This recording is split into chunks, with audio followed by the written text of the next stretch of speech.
Cinderella was the title on the chalkboard marquee. Given the task of dramatizing a fairy tale for the teacher's conference, the kindergarten class decided on the classic old Rabbit-to-Riches story, Cinderella. You know how it goes. Shy, agreeable protagonist, victimized by abusive step-parents, waits for a wise matriarchal figure to rescue her and deliver her, transformed from codependency to bliss. In other words, if you're good-looking, good at heart, and have a fairy godmother, you've got it made.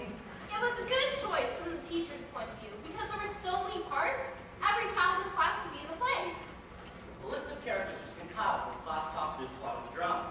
There is the absolutely ravishing Cinderella, the evil devil, the two wicked but stupid stepsisters, the beautiful and wise fairy godmother, the pumpkin, mice, coachman, Horses, kings, all the people at the King's Hall. knights, princesses, And of course, the ultimate object of fabled desire, the prince. oh, who, if you recall, was only a shoe salesman interested in pushing his inventory of glass slippers. The children are allowed to choose roles for themselves. As each part of the lot, the children were labeled with felt pen and paper and sent to stand over at the other side of the room until casting was completed. Finally, every child had part. Except one. One small boy who would remain quiet and disengaged from the selection process. Norman. A kid who was somehow different. Not weird, just different in the way he looked at things. Norman was always thinking, and like so many great but misunderstood thinkers, Norman was teased a lot by his classmates and forced to live on the fringe of kindergarten society.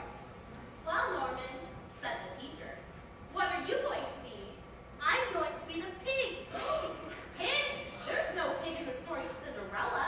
Well, there is now.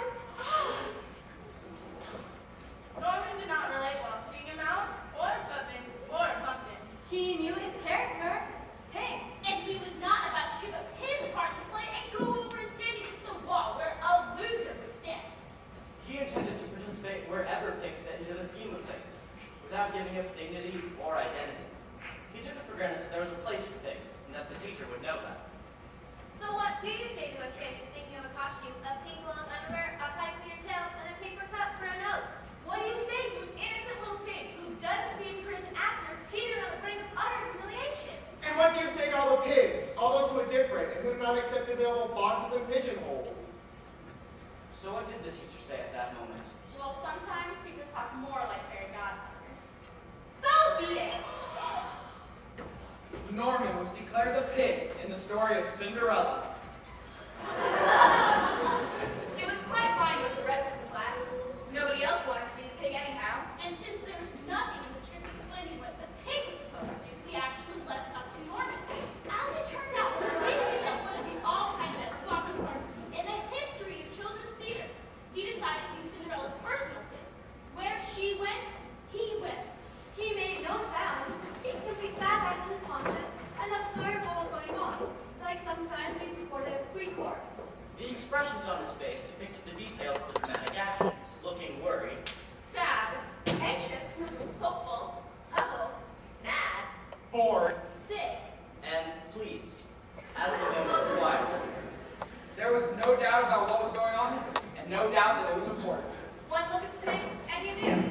He was so earnest, so sincere, so very there. Norman created such dramatic tension that people who knew how the story was supposed to end began to have doubts. At the climax, when the prince finally placed the glass slipper on Cinderella's foot, and the ecstatic couple hugged and rode off to live happily ever after, Norman finally made his move. Oh yeah! He went wild with joy, dancing around the stage on his back feet, and barking like a dog. In rehearsal, we were trying to explain it to Norman. If there was a pig in the story of Cinderella, there was no such thing as a dancing barking pig. Well, there is now.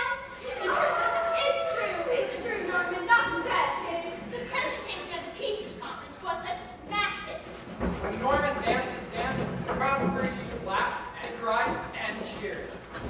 And later, when the pigs summoned up for the curtain call, the applause turned into a spontaneous standing ovation.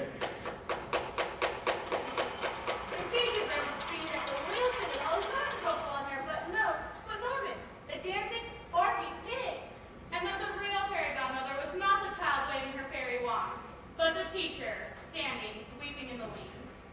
kindergarten teachers know magic when they see it.